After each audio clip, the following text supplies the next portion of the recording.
cosas no resueltas. Con toda esta energía, casi siempre mal puesta.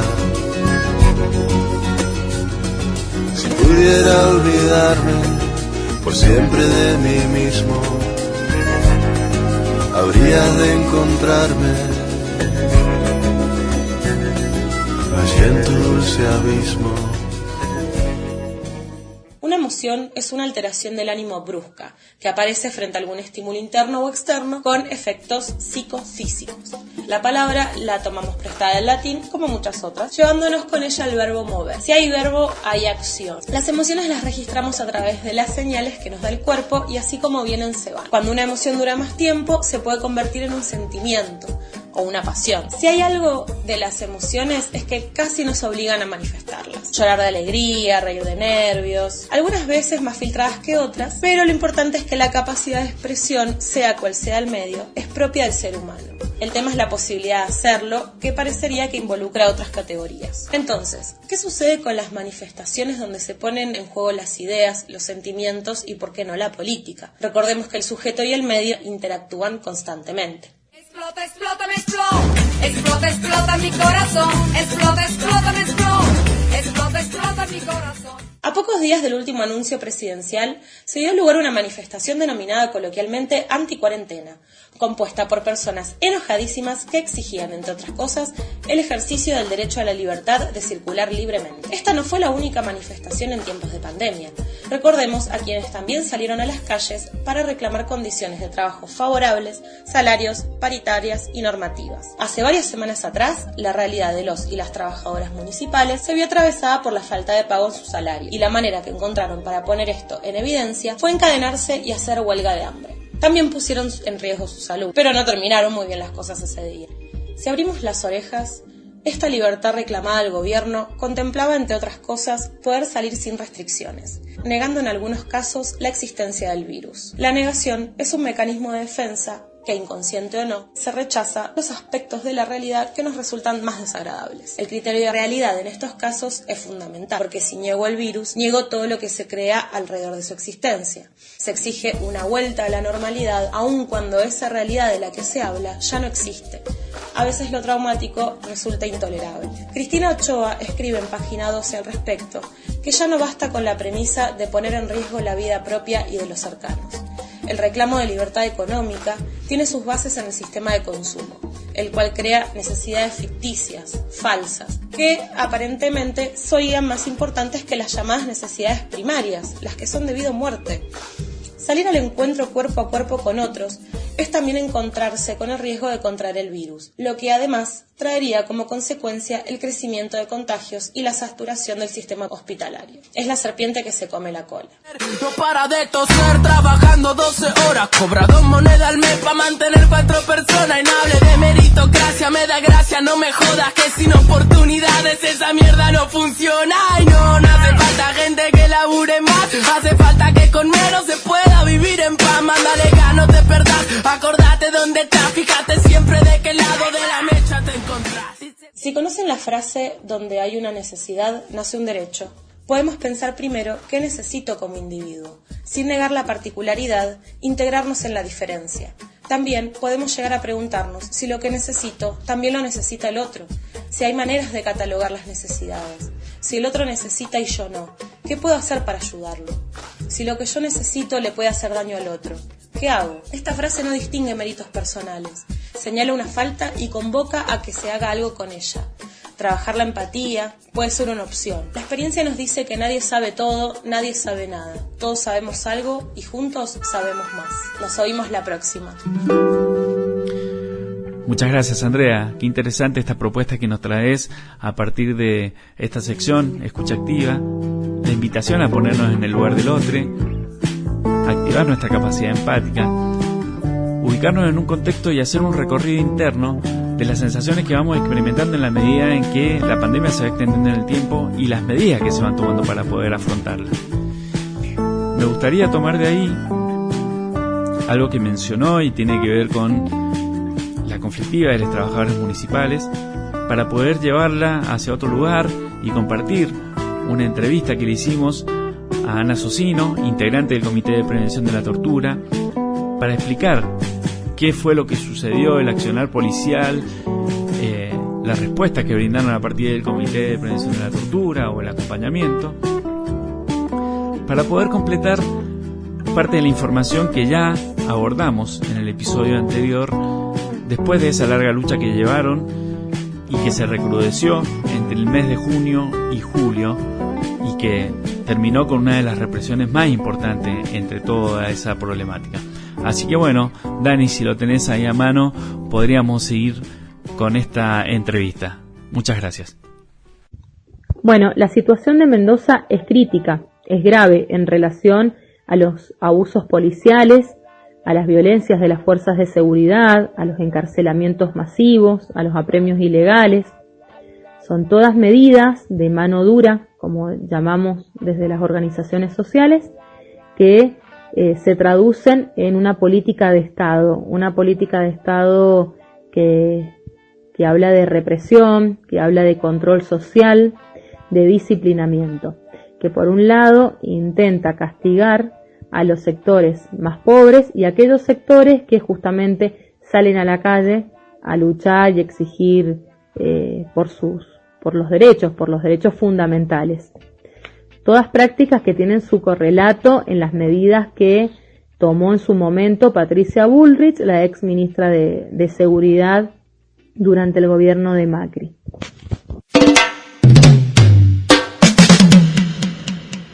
Consideramos que sí hubo violencia de género, la violencia que ejercieron los policías hacia las mujeres que se encontraban en la manifestación fue muy clara, generando golpizas, revisándolas delante de otras personas.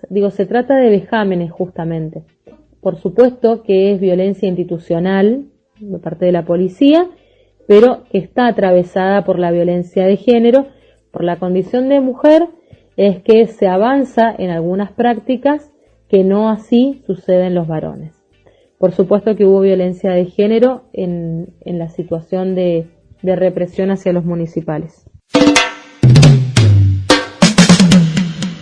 Cuando pudimos inspeccionar dentro de las comisarías que se encontraban dirigentes y referentes de organizaciones y de sindicatos que se encontraban en las comisarías de Mendoza, nos encontramos con mujeres muy golpeadas, lastimadas. Nos comentaron que habían sufrido amenazas permanentes, intimidación.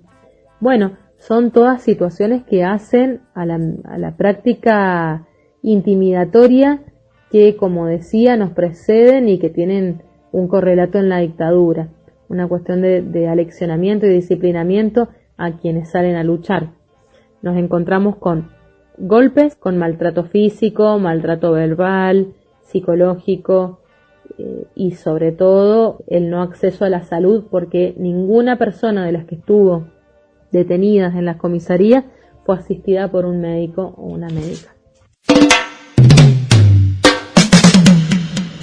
Desde el comité pudimos informar la situación de la represión ilegal a los diferentes ámbitos nacionales a los que nosotros también respondemos, como el Comité Nacional de Prevención de la Tortura, pero también fue información que pudimos acercar al Consejo Federal de Prevención de la Tortura y poner en evidencia el avance de la mano dura que viene ejerciendo este gobierno. Realmente no se hicieron presentaciones desde el comité, solamente hicieron presentaciones en las defensorías para que se les otorgara inmediatamente la libertad a quienes estaban detenidos.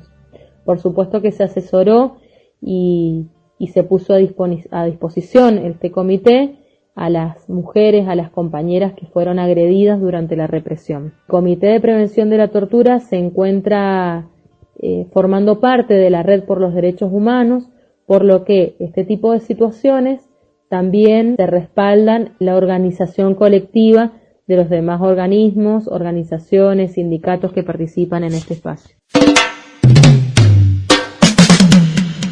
El trabajo puntual del Comité de Prevención de la Tortura ante cualquier tipo de represión en alguna protesta tiene que ver con asistir inmediatamente a las comisarías, constatar cuántas personas son las que han sido trasladadas desde el punto de la manifestación a las comisarías, ver en qué establecimientos se encuentran, por supuesto registrar quiénes son, si pertenecen a organizaciones, si se encuentra notificada la familia de que esas personas están allí, ver en el estado de salud en el que esas personas se encuentran y, por supuesto, solicitar la inmediata atención médica, articular con las defensorías para que se liberen lo más pronto posible, sean liberadas, y articular con la Dirección de Acceso a la Justicia y Derechos Humanos.